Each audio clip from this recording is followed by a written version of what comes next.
ओम नमः शिवाय। मैं हूं एस्ट्रोलॉजर के.एम. सिन्हा और मैं अपने इस YouTube चैनल पर आप सभी का हार्दिक स्वागत करता हूं। देखिए, पॉलिटिकल प्रेडिक्शन लेकर आया हूं और बात कर रहे हैं 2024 के लोकसभा चुनाव के लिए, जहां पर बहुत सारे लोग भ्रमित हैं और सभी लोग ये सोच रहे हैं कि कर्नाटका में जिस तरीके से कांग्रेस ने तख्ता पलट कर दिया था, वो 2024 के लोकसभा चुनाव में कांग्रेस बीजेपी को रिप्लेस कर सकती है। ऐसा अफवाहों का बाजार है। आइए हम वास्तविक ज्योतिष गणना करते हैं, क्योंकि जहां जहां पर कांग्रेस की सरकार थी वहां पर मैंने बोला था कि कांग्रेस वहां पर आएगी, और जिस जगह पर बीजेपी के लिए मैंने बोला था वो भी प्रेडिक्शन लगभग सत्य हुई थी, हिमाचल को छोड़कर। जो अभी रिसेंट प्रेडिक्शन में देखा जाए, जहां जहां जैसा बताया गया, बस हिमाचल को छोड़कर बाकी जगह लगभग सत्य प्रेडिक्शन गया था। और कर्नाटका में तो सीट भी एग्जैक्टली उतनी आई थी जितनी बताई गई थी। लेकिन अभी 2024 में क्या होगा, कई लोग तो ये बोल रहे हैं कि भविष्य मालिका के अनुसार 2024 में चुनाव ही नहीं होंगे।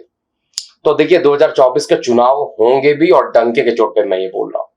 पहले भी बता दिया था कि 2024 का चुनाव होना है, और भविष्य मालिका की डिकोडिंग करने में दिक्कत हो रही है। मैं बार बार बोल रहा हूं कि भविष्य मालिका जो बुक है उसके खिलाफ नहीं हूं मैं। उसको जिस तरीके से डिकोड करके लोग कुछ भी अगर प्रस्तुत कर रहे हैं और उस बुक को बदनाम कर रहे हैं, जो कि पवित्र बुक है, तो मेरा भी फर्ज बढ़ता है कि उसको रिसर्च करके, डेवलपमेंट करके, उसके बाद मुझे ये चेक करना चाहिए कि वास्तविकता क्या है। 2024 के चुनाव होंगे, ये चीज कंफर्म है। और 2024 के चुनाव कब होंगे? ये चुनाव जो है अप्रैल और मई में ही होने वाले हैं। अप्रैल मई के बीच में ये चुनाव होंगे, उससे पहले ये चुनाव तो नहीं होने वाला है एटलीस्ट। और जब ये चुनाव होंगे, इसके क्या परिणाम होंगे, तो समझते हैं। सबसे पहले इस विश्लेषण में माननीय मोदी जी की कुंडली देखते हैं। इसके अलावा राहुल गांधी की कुंडली ऑलरेडी एनालिसिस कर चुका हूं। मंगल की महादशा उनके लिए बहुत खतरनाक है, बहुत भारी है। उनको अपनी सदस्यता गंवानी पड़ी उसी महादशा में, जैसे ही मंगल में मंगल प्रारंभ हुआ था। और अभी तो खेल बहुत सारे बाकी हैं। तो आइए हम स्टार्ट करते हैं, क्या कहती है। और जो लोग ये भ्रमित हो रहे हैं, अगर भ्रमित हो रहे हैं, तो आप कमेंट बॉक्स में लिखिए कि आपके हिसाब से किसकी सरकार बनेगी। आपको क्या लगता है, कांग्रेस बनेगी या बीजेपी की सरकार बनेगी? किसकी सरकार आपको लगती है बननी चाहिए? और बननी चाहिए केवल ये सोचकर कि कर्नाटका में तख्ता पलट हो गया। भाई, सच्चाई तो ये है कि कर्नाटका में जो समय चल रहा था वो कांग्रेस के पक्ष में चल रहा था। और जब पक्ष में चल रहा था तो मैंने भी यही बोला था कि अगर पक्ष में चल रहा है तो मैं कैसे बोल दूं कि उनकी सरकार नहीं बनेगी। मैंने आप लोगों को यह भी बोला था कि मैं तो चाहता हूं कि बीजेपी की सरकार आती वहां पे, लेकिन ऑनेस्ट प्रेडिक्शन में अगर आ रहा है कैलकुलेशन करने पे कि कांग्रेस की सरकार बनेगी, तो मुझे वही चीज बोलना चाहिए। और ऐसा ना हो कि बायस्ड प्रेडिक्शन हो। मैंने ऑनेस्टली बोला था और हर वीडियो में बोला था। 2010 की जो 10 भविष्यवाणी थी, 2023 की जो 10 भविष्यवाणी थी, उसमें भी इसको क्लियरली मेंशन किया गया था। डे 1 से मैं यही बोल रहा था, आएगी तो कांग्रेस ही वहां पर। अभी कांग्रेस वहां पर आ रही है, लेकिन ग्राउंड लेवल पर भी अगर एस्ट्रोलॉजी छोड़ के देखिएगा तो बीजेपी या कांग्रेस किसी ने भी बहुत अच्छा काम अभी कर्नाटका में नहीं किया। अब सरकार चेंज हो गई है, और जो भी सरकार बने, अगर पूर्ण बहुमत की सरकार बनती है तो बहुत अच्छा रहता है, वहां के विकास के लिए अच्छा रहता है। तो भले ही अभी वहां से बीजेपी हट गई है, बीजेपी ने भी कोई बहुत अच्छा काम वहां पर नहीं किया था। वहां पर अगर देखा जाए तो केवल आजकल मैं देख रहा हूं राजनीति में कि केवल सीएम की कुर्सी को लेकर कभी सीएम के लिए लोग नाराज हो रहे हैं, चाहे बीजेपी हो या कांग्रेस हो। और गलत हूं तो कमेंट सेक्शन में लिखिएगा। मुझे सीएम की कुर्सी चाहिए तो दूसरे बोलते नहीं मुझे सीएम की चाहिए, तो दोनों को खुश कर देने के लिए 2.5 साल का सीएम बना देते हैं। और जनता के किसी भी कार्य पर बहुत ज्यादा लोग अमल, जो जनता का जो पैसा टैक्स के रूप में दिया जाता है, उससे जो विकास की गति होनी चाहिए वो सही गति नहीं पकड़ पाती है। और जहां पर, ये तो मैं निश्चित बता दे रहा हूं, अगर कोई भी दल एग्जिस्टिंग नहीं काम करेगा तो दूसरे दल के जीतने की प्रोबेबिलिटी वैसे ही ज्यादा हो जाती है। तो बीजेपी ने बहुत अच्छा काम नहीं किया कांग्रेस में। एक भी अच्छा काम किया हो तो जरा बताइए मुझे। लेकिन जब से 2023 में ये चुनाव जीते हैं कांग्रेस में, आने वाले समय में पता चल जाएगा कि जो वर्तमान सिद्धरामैया की सरकार है वो कितना काम कर रही है। लेकिन इसका फायदा राहुल गांधी को मिलेगा या नहीं मिलेगा, हम देखते हैं। देखिए, सबसे पहले बता दूं कि माननीय मोदी की जो कुंडली है, जो आपको डिस्प्ले में भी मैं दिखा रहा हूं, इनकी कुंडली 17 सितंबर 1950 11 बजे दिन में मेहसाना गुजरात में इनका जन्म हुआ था। वृश्चिक लगन और वृश्चिक राशि की कुंडली बनती है। नीच का मंगल है, नीच का चंद्रमा है और उसका नीच भंग मंगल कर रहे हैं। चतुर्थ भाव में बृहस्पति है, सप्तम में शनि के साथ अस्त हुआ, सूर्य के साथ अस्त हुआ शुक्र विराजमान है। तो अभी जो इनकी दशा चल रही है बेसिकली नरेंद्र मोदी जी के लिए, कई लोग तो सोच रहे हैं कि इनके नेम फेम में कमी हो रही है, कुछ भी ऐसा नहीं हो रहा है। ये एकदम गलत फहमी में लोग जी रहे हैं। अगर ये सोच रहे हैं कि कांग्रेस ने अगर कर्नाटका जीत लिया तो लोकसभा भी जीत जाएंगे, तो ये बहुत बड़ी भूल होगी, मैं पहले बता देता हूं। और मैं बायस प्रेडिक्शन नहीं कर रहा हूं, जो मुझे दिखता है मैं वही बोलता हूं। मुझे आपके कमेंट की, निगेटिव कमेंट की बिल्कुल भी चिंता नहीं होती है, क्योंकि समय सत्य होता है। जब समय आता है वो सत्य पता चल जाता है और सत्य का मैं भी वेट करूंगा। अब बात करते हैं कि माननीय मोदी जी की जो दशा चल रही है, चंद्रमा की दशा चल रही है, और चंद्रमा के अंदर अभी अंतिम दशा इनकी चल रही है। चंद्रमा के अंदर राहु की दशा है। मैं एक बार चार्ट निकाल लेता हूं और चार्ट के हिसाब से मैं बताता हूं कि एग्जैक्टली कौन कौन सी दशा बीजेपी की चल रही है, एग्जैक्टली कौन कौन सी दशा जो है, और मैं इस चार्ट के माध्यम से आपको समझाता हूं। देखिए, मोदी जी की जो दशा चल रही है वो 20 अप्रैल 2024 तक, 20 अप्रैल 2024 तक इनकी मंगल के अंदर बृहस्पति की दशा चलने वाली है। देखिए, बृहस्पति इनके लिए वक्री है और वक्री बृहस्पति इनके लिए अच्छा नहीं है, क्योंकि वक्री बृहस्पति जो है इनके लिए नीच अभिलाषी हो जाते हैं। नीच अभिलाषी होंगे तो बहुत अच्छा नहीं रहता है। लेकिन फिर भी इनकी जो जितनी भी दशा चली है, मंगल की दशा जो चल रही है वर्तमान में, उसमें बृहस्पति का जो अंतर है, अधिक से अधिक इनको परेशान क्या कर सकता है, अप्रैल 2024 तक का जो टाइम है इनके लिए थोड़ा सा परेशानी वाला है। इंडिविजुअल कुंडली की मैं बात कर रहा हूं। इंडिविजुअल कुंडली में मोदी जी का जो मान पद प्रतिष्ठा है वो उतना ही तेजी से बढ़ेगा।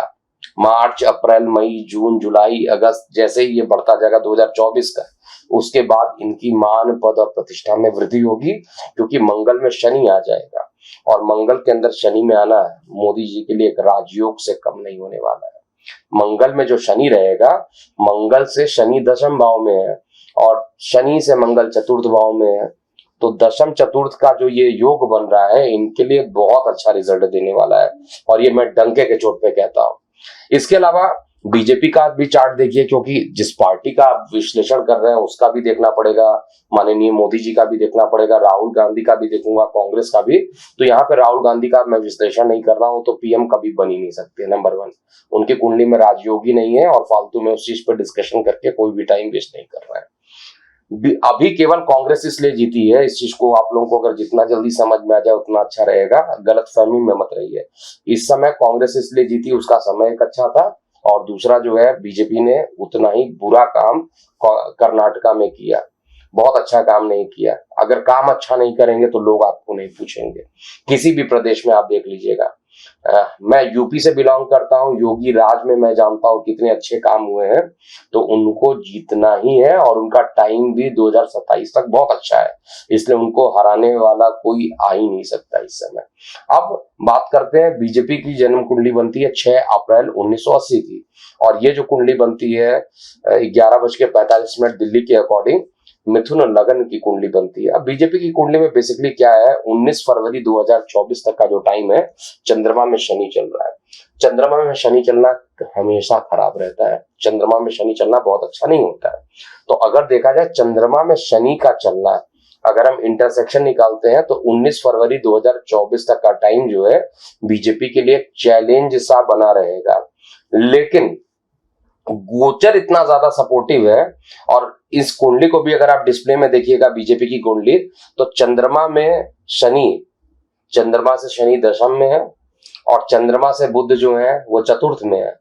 तो दशम चतुर्थ का योग यहां पर बन रहा है, दशम चतुर्थ का योग लगन में भी बन रहा है। और जब दोनों योग बनते हैं, जब दोनों योग बनते हैं, मतलब एक विशेष कुंडली में भी बन रही है और इंडिविजुअल में भी दशम चतुर्थ का योग बन रहा है।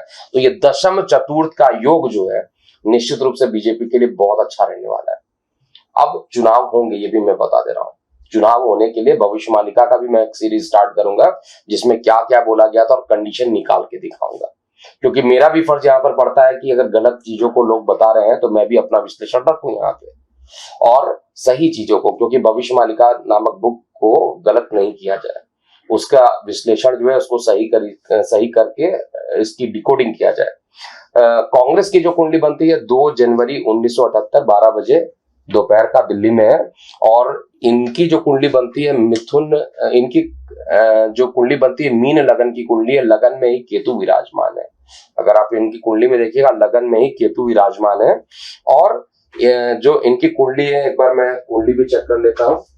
मीन लगन की कुंडली, लगन में ही केतु विराजमान, 6वें भाव में यानी सप्तम भाव में राहु और चंद्रमा विराजमान है, 6वें भाव में शनि है और इस समय इनकी जो दशा जो चल रही है वो जुपिटर के अंदर राहु चल रहा है। किसके लिए? कांग्रेस के लिए।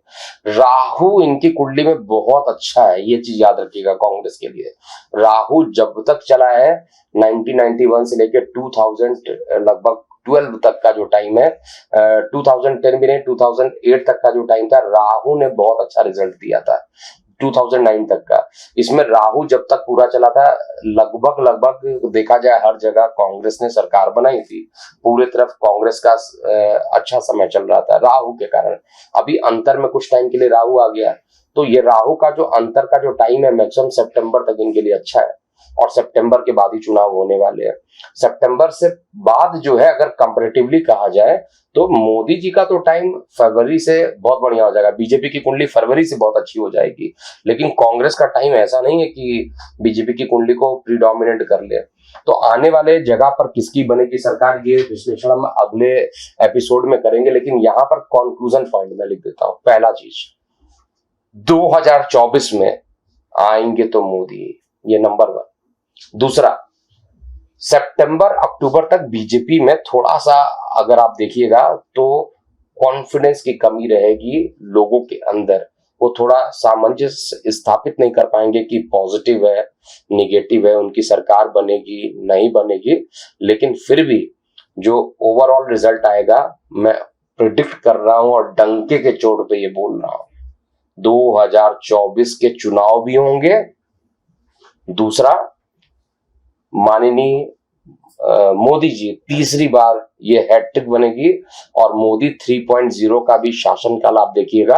हालांकि मैं कई बार बोल चुका हूं कि 2025 में कुछ ऐसी घटना हो जाएगी कि योगी जी को आना पड़ेगा सीएम के लिए, मोदी जी को हटना पड़ेगा कुछ टाइम के लिए, उसका विश्लेषण मैं बाद में करूंगा। लेकिन जो अभी मैं बता रहा हूं ये प्रेडिक्शन को आपको नोट करके रखिएगा। कल के वीडियो में मैं जरूर बताऊंगा कि मध्य प्रदेश में किसकी सरकार बनेगी और साथ में राजस्थान में किसकी सरकार बनने वाली है, और वो भी डंके के चोट पे। तो अभी के लिए इतना ही। मैं हूं एस्ट्रोलॉजर KM सिन्हा। ओम नमः शिवाय।